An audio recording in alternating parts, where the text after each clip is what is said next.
Assalamualaikum warahmatullahi wabarakatuh. Di sini kelompok kami akan mempresentasikan timeline demokrasi liberal sebelum 1950. Sebelum itu, perkenalkan, saya Dimas Eka Firmansyah, nomor absen 9. Saya Jazata Kirana, absen 16. Saya Muhammad Ibn Rafi, absen 21. Berikut timeline dari Kabinet Demokrasi Liberal sebelum 1950. Yang pertama, Kabinet Sultan Syahrir I. Yang kedua, Kabinet Sultan Syahrir II. Yang ketiga, Kabinet Sultan Syahrir III. Yang keempat, Kabinet Amir Syarifuddin. Yang kelima, Kabinet Muhammad Hatta. Dan yang terakhir, Kabinet Dr. Susanto Titoprojo. Yang pertama ada Sultan Syahrir I yang mulai dari 14 November 1945 hingga 28 Februari 1946 yang berasal dari partai PSI, Parkindo, Masyumi, dan Independen. Keberhasilan Sultan Syahrir I yaitu menyempurnakan susunan pemerintahan daerah berdasarkan kedaulatan rakyat, mencapai koordinasi segala tenaga rakyat di dalam usaha menegakkan negara rakyat Indonesia, serta pembangunan masyarakat yang berdasarkan keadilan dan perikemanusiaan, berusaha untuk memperbaiki kemakmuran rakyat diantaranya dengan jalan pembagian makanan, berusaha mempercepat keberesan tentang hal yang Republik Indonesia atau bisa disebut ORI. Kegagalan Sultan Syahrir I yaitu Kabinet Syahrir pertama dibubarkan akibat konflik antara Persatuan Perjuangan yang dipimpin oleh Politasi Tan Malaka dengan Syahrir mengenai kesiapan Syahrir dalam berkompromi dengan pihak Belanda sebelum pasukan kolonial Belanda meninggalkan Indonesia. Tan Malaka meminta sebuah Kabinet Persatuan Indonesia yang mendapatkan dukungan masyarakat secara luas yang berakhir pada pengunduran diri Syahrir pada 28 Februari 1946. Yang kedua yaitu Sultan Syahrir II yang mulai dari tahun 12 Maret 1946 sampai dengan 2 Oktober 1946 yang berasal dari partai PSI, Parkindo, Masyumi, PNI, PKI, dan Independen. Pada masa Kabinet Sultan Syahrir II belum mencapai keberhasilan program kerjanya, jadi masih belum ada keberhasilan di Sultan Syahrir II. Kegagalan Sultan Syahrir II yaitu Kabinet Syahrir II dibubarkan karena penculikan Sultan Syahrir dan Darmawan Mangunkusumo pada 27 Juni 1946 oleh prajurit yang dikomandoi oleh Mayor Jenderal Sudarsono yang merupakan bagian dari Persatuan Perjuangan. Persatuan Perjuangan meyakini bahwa Kabinet Syahrir II telah mengkhianati ide kemerdekaan penuh dengan bernegosiasi dengan Belanda dan menyerahkan wilayah de facto yang meliputi sebagian wilayah Indonesia kepada Belanda. Anggota kabinet yang tersisa mengadakan rapat yang dipimpin oleh Amir Syarifuddin dan mengajukan untuk memindahkan seluruh kekuasaan kepada Presiden Soekarno. Presiden kemudian mengambil alih pemerintahan melalui dekret yang digelarkan pada 28 Juni. Dekret tersebut mengembalikan Indonesia ke sistem presidensial dan secara otomatis membubarkan kabinet. Yang berikutnya ada Sultan Syahrir III dimulai pada tahun 1946 sampai dengan 1947. Berasal dari partai PSI, Parkindo, Masyumi, PNI, PKI, Buruh, dan Independen.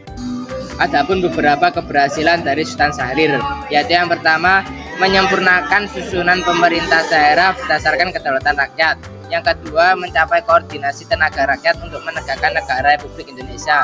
Yang ketiga, ada membangun masyarakat yang adil dan berkemanusiaan. Yang keempat, ada memperbaiki kemakmuran rakyat dengan pembagian pangan. Yang kelima, ada mempercepat keberhasilan uang Republik Indonesia.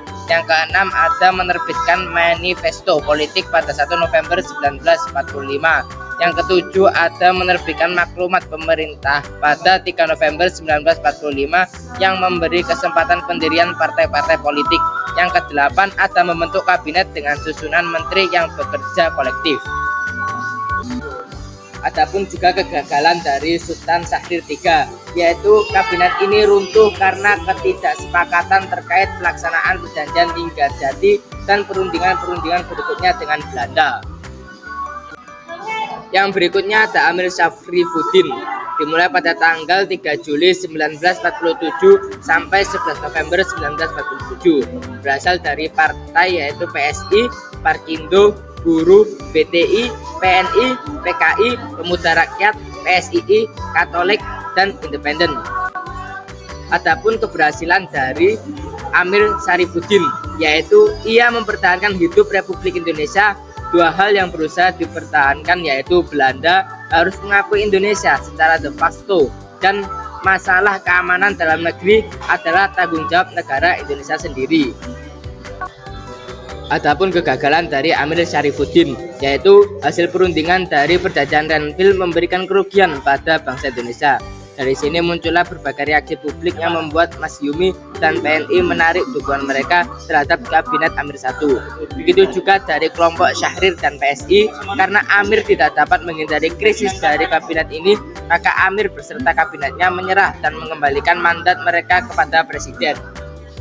Selanjutnya yaitu Kabinet Muhammad Hatta. Kabinet Muhammad Hatta didirikan pada tahun 29 Januari 1948 sampai dengan Agustus 1949. Berasal dari Partai Masyumi, Partai PNI, Partai Perkindo, PSI, dan Partai Independen. Keberhasilan dari Kabinet Muhammad Hatta, yang pertama yaitu meningkatkan pengakuan internasional terhadap Indonesia.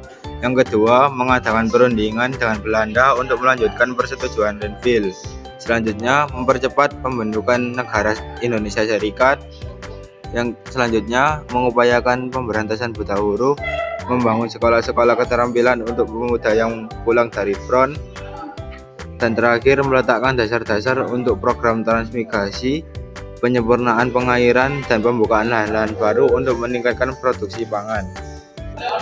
Kegagalan Kabinet Hatta I, yaitu ditandai dengan jatuhnya Kabinet Hatta I pada tanggal 19 Desember 1948 ketika Presiden Soekarno dan Kabinet Hatta ditangkap dan diasingkan oleh Belanda dalam operasi Krai atau disebut juga agresi militer Belanda II.